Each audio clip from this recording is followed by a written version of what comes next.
প্রতিটি মানুষের জীবনে এমন এক গুণের প্রয়োজন হয় যা কেবলমাত্র মানসিক চাপ কিংবা বিপদের সময়ে ধৈর্য ধারণ করাই নয়, বরং মন, আত্মা ও কর্মকে একত্রিত করে আল্লাহর নির্দেশনায় চলার শক্তি যোগায়। আমরা মুসলিম হিসেবে জানি আমাদের জীবনে সবর বা ধৈর্য ধারণ করা কতটা গুরুত্বপূর্ণ। এটি শুধু একটি উত্তম গুণই নয়, বরং আল্লাহর ৯৯টি গুণবাচক নামের একটি হল আস-সবুর, পরম ধৈর্যশীল। আল্লাহ তাআলা কোরআনে নির্দেশ দিয়েছেন, হে ঈমানদারগণ, ধৈর্য ও নামাজের মাধ্যমে সাহায্য প্রার্থনা করো, নিশ্চয়ই আল্লাহ ধৈর্যশীলদের সঙ্গে আছেন। এই আয়াত প্রমাণ করে সবর কেবল ধৈর্য ধারণ করাই নয়, বরং তা একটি সক্রিয় আত্মিক গুণ যা আমাদের আল্লাহর সাহায্যের নিকটবর্তী করে। আমরা সাধারণত সবর শব্দটিকে ধৈর্য হিসেবে গ্রহণ করি, কিন্তু ইসলামিক দৃষ্টিতে এই শব্দের অন্তর্নিহিত অর্থ অনেক বেশি বিস্তৃত এবং পূর্ণাঙ্গ। এটি শুধুমাত্র হতাশা সহ্য করার ক্ষমতা নয়, বরং জীবনের প্রতিটি পরীক্ষায় আল্লাহর নির্দেশনা মেনে চলার সক্রিয় এক আত্মিক অবস্থাকে বোঝায়। আরবি ভাষার বৈশিষ্ট্য হল এর প্রতিটি শব্দ শুধু একটি অর্থ বহন করে না, বরং তার গভীরতা, প্রাসঙ্গিকতা ও প্রসার অনেক বিস্তৃত। তাই সবর শব্দটি সীমিত কোনো অর্থ ধারণ করে না। এটি এক প্রকার সচেতন, সক্রিয় আত্মসংযম যা মানুষের জীবনকে আল্লাহর রহমতের আশায় উজ্জীবিত করে। এই গুণের মধ্যে রয়েছে অবিচল বিশ্বাস, কষ্টকে ধৈর্যের সাথে সহ্য করা, আত্মনিয়ন্ত্রণ এবং সর্বোপরি আল্লাহর উপর পূর্ণাঙ্গ আস্থা রাখার মনোভাব পোষণ করা।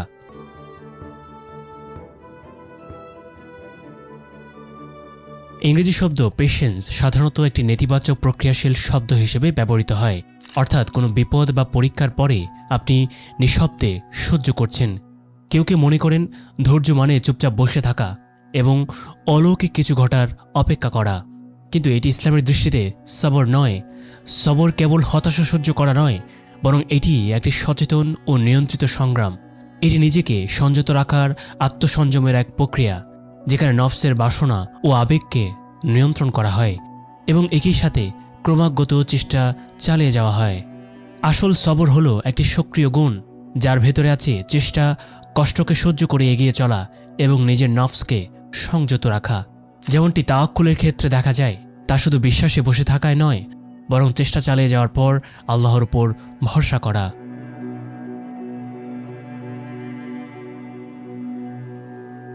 সবর শব্দটির মূল অর্থ হল নিজেকে সংযত রাখা বা থামিয়ে রাখা।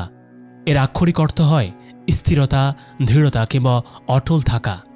জীবনে যখন বিপদ আসে আমরা প্রায় আমাদের আবেগ ও প্রতিক্রিয়ায় তাড়িত হই, কিন্তু সবর আমাদের আবেগ ও ক্ষোভ নিয়ন্ত্রণ করতে শেখায়।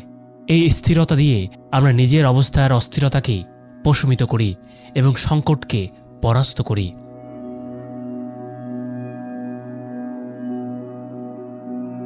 তফসির ও হাদিস বিশারদগণ সবরের 3টি প্রধান ধরন উল্লেখ করেছেন। নাম্বার 1, আল্লাহর আদেশ মানার ক্ষেত্রে ধৈর্য। এই রূপের সবর হল আল্লাহর হুকুম মেনে চলার মধ্যকার ধৈর্য, বিশেষত যখন সে আদেশ কঠিন, চ্যালেঞ্জিং বা অস্বস্তিকর হয়, যেমন আমাদের রাগ নিয়ন্ত্রণ করা। এটি এমন একটি ধৈর্য যা আমরা আল্লাহর আদেশ মেনে চলতে গিয়ে কঠিন বা অস্বস্তিকর অবস্থার মুখোমুখি হয়।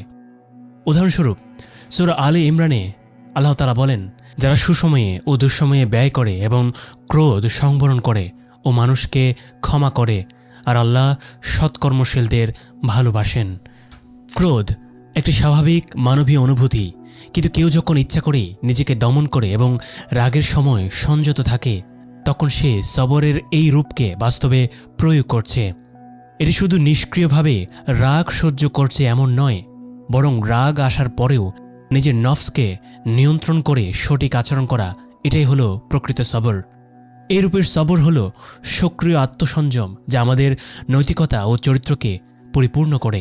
এটি এমন এক যুদ্ধ যেখানে আবেগ ও নফসের সঙ্গে লড়াই করে আমরা আল্লাহর সন্তুষ্টি অর্জন করতে পারি। নাম্বার 2, হারাম কাজ থেকে বিরত থাকার ক্ষেত্রে ধৈর্য। আজকের সমাজে অনেক কিছু প্রচলিত যা ইসলামে নিষিদ্ধ, কিন্তু সেসবের অধিকাংশ মানুষের কাছে স্বাভাবিক বা গ্রহণযোগ্য। বর্তমান সংস্কৃতিতে গালিগালাজ, অপমানজনক শব্দ ব্যবহার অনেক সময় কুলনেস বা আবেগ প্রকাশের একটি সাধারণ মাধ্যম হয়ে উঠেছে। অথচ রাসূলুল্লাহ সাল্লাল্লাহু আলাইহি ওয়াসাল্লাম অনেক সহিহ হাদিসে এই বিষয়ে কঠোরভাবে সতর্ক করেছেন। আল্লাহ তাআলা সূরা হুজুরাতের 11 নম্বর আয়াতে বলেছেন, আর তোমরা একে অপরের নিন্দা করো না এবং তোমরা একে অপরকে মন্দ উপনামে ডেকো না। ঈমানের পর মন্দ নাম কতই না নিকৃষ্ট, আর যারা তাওবা করে না তারাই তো জালিম। আমরা যখন এমন পরিবেশে থাকি যেখানে হারাম কাজকে স্বাভাবিক বলা হয়, তখন আমরা আল্লাহ ও আল্লাহর রাসূলের আদেশকে সমাজের রীতিনীতি বা ট্রেন্ডের উপরে স্থান দিই। অর্থাৎ সবরের মানে হচ্ছে নিজের নফসকে নিয়ন্ত্রণ রেখে সমাজ যেটা চলছে বলে মেনে নেয় তা না মেনে বরং আল্লাহ তাআলার বিধান অনুযায়ী চলার চেষ্টা করা। এটি এক ধরনের আত্মনিয়ন্ত্রণ ও নৈতিক দৃঢ়তা। নাম্বার 3, পরীক্ষায় ধৈর্য ধারণ করা। জীবনে প্রত্যেক মানুষকে ছোট বড় কোনো না কোনো পরীক্ষার সম্মুখীন হতে হয়। কখনো পারিবারিক সমস্যা, কখনো আর্থিক সংকট, আবার কখনো শারীরিক কষ্ট বা সামাজিক বাধা। সব কিছুই আমাদের ঈমান ও ধৈর্যের পরীক্ষা নেয়। এই ধরনের সবরের অর্থ হচ্ছে পরীক্ষায় পড়ে আমরা যেন ঈমান হারিয়ে না ফেলি, হতাশাগ্রস্ত না হয়ে, বরং আমাদের চেষ্টাকে ধরে রেখে আল্লাহর উপর আস্থা রেখে এবং কষ্টকে ডিঙিয়ে সামনে এগিয়ে যাওয়ার মানসিকতা বজায় রাখা।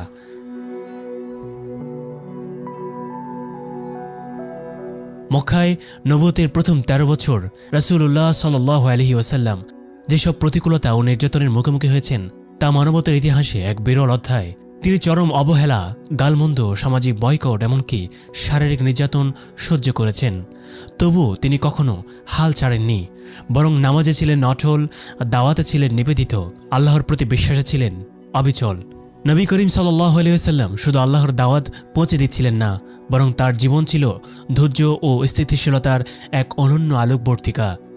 একবার ভাবুন, একজন মানুষ যিনি মানবজাতির জন্য আল্লাহর বার্তা নিয়ে এসেছেন, কিন্তু তার চারপাশের লোকেরা তাকে অবজ্ঞা, অপমান ও নির্মমভাবে ব্যঙ্গ করে যাচ্ছে।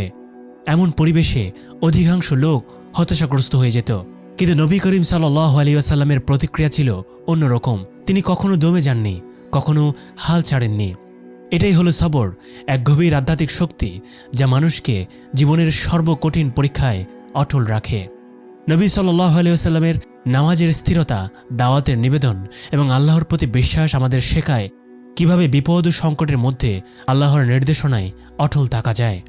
শোকের বছর যখন তার স্ত্রী আমাজান খাদিজা রাদিয়াল্লাহু আনহা এবং চাচা আবু তালিব ইন্তেকাল করলেন, সে গভীর বেদনা সত্ত্বেও তাঁর ঈমান ও ধৈর্যের কোনো কমতি হয়নি, বরং তিনি আরও বেশি দৃঢ় হয়ে দুনিয়ার জন্য আল্লাহর বার্তা পৌঁছে দেওয়ার দায়িত্ব পালন করেছেন।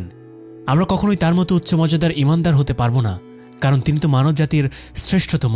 তবে তার জীবনের এই সবরের দৃষ্টান্ত আমাদের জন্য এক চিরন্তন শিক্ষা, কারণ প্রতিটি সংকট ও দুর্দশায় আমরা নবী সাল্লাল্লাহু আলাইহি ওয়াসাল্লামের জীবন থেকে অনুপ্রেরণা নিতে পারি, যা আমরা আমাদের জীবনেও প্রয়োগ করতে পারি। জীবনের প্রতিটি মুহূর্তেই আমরা পরীক্ষার সম্মুখীন হই। এই সময় আমাদের আচরণ ও মনোভাবের উপর নির্ভর করে আমাদের সবরের প্রকৃত মূল্য। রাসূলুল্লাহ সাল্লাল্লাহু আলাইহি ওয়াসাল্লামের জীবন থেকে আমরা জানতে পারি বিপদের মুখে মুসলমানদের মধ্যে 3টি গুণ থাকা উচিত। নাম্বার 1, অভিযোগ না করা। রাসূলুল্লাহ সাল্লাল্লাহু আলাইহি ওয়াসাল্লাম বলেছেন, আসল ধৈর্য হলো প্রথম ধাক্কাতে ধৈর্য ধরা।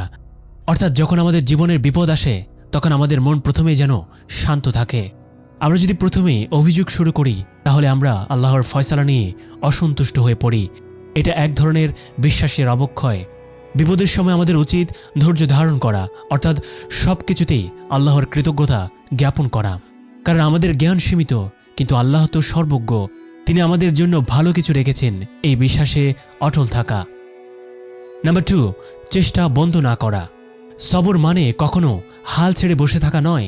কোরআনে স্পষ্ট করে বলেছে, নিশ্চয়ই আল্লাহ কোনো জাতির অবস্থা পরিবর্তন করেন না যতক্ষণ না তারা নিজেদের অবস্থার পরিবর্তন ঘটায়। অর্থাৎ আল্লাহ সাহায্য দিবেন, কিন্তু আমাদের প্রথম ধাপ নিতে হবে। রাসূল সাল্লাল্লাহু আলাইহি ওয়াসাল্লামের উপর অত্যাচার সত্ত্বেও তার দাওয়াতি কার্যক্রম বন্ধ করেননি। বারবার প্রত্যাখ্যান সত্ত্বেও তিনি চেষ্টা চালিয়ে গেছেন। নাম্বার 3, দোয়া ও নামাজ থেকে বিরত না থাকা। কঠিন সময়ে ঈমানের পরীক্ষা হয়।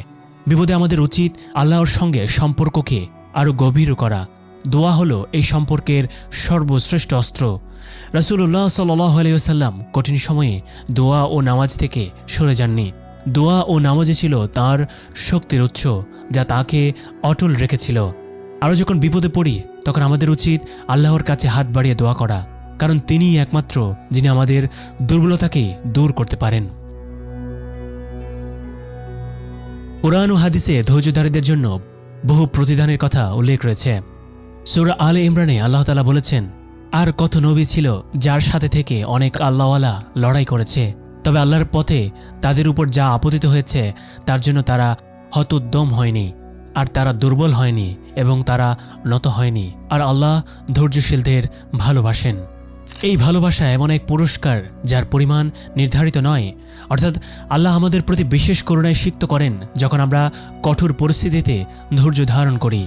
আর হাদিসে কুদসিতে রাসূলুল্লাহ সাল্লাল্লাহু আলাইহি ওয়াসাল্লাম বলেন, আল্লাহ বলেন, যখন আমি আমার কোনো বান্দাকে ভালোবাসি আমি তার কান হয়ে যাই, যার মাধ্যমে সে শোনে, তার চোখ হয়ে যায়, যার মাধ্যমে সে দেখে, তার হাত হয়ে যায়, যার মাধ্যমে সে আঘাত করে, তার পা হয়ে যায়, যার মাধ্যমে সে চলে। সে যদি আমার কিছু চায় আমি অবশ্যই তা তাকে দিই। সে যদি আমার কাছে আশ্রয় চায় আমি অবশ্যই তাকে নিরাপত্তা দিই। আর এর চেয়ে বড় পুরস্কার আর কি হতে পারে? সর্বশেষ, সবর হল আমাদের জীবনের পথে এক দীপ্তিমান বাতি। জীবনের প্রতিটি মুহূর্তে, প্রতিটি সংকটে এই গুণ আমাদের শক্তি যোগায়। তাই আমরা সবাই যেন সবরের চর্চা করি, যেন জীবনের কঠিন থেকে কঠিনতর পরীক্ষায় উত্তীর্ণ হতে পারি। ভিডিওটি ভালো লেগে থাকলে সাবস্ক্রাইব করতে ভুলবেন না।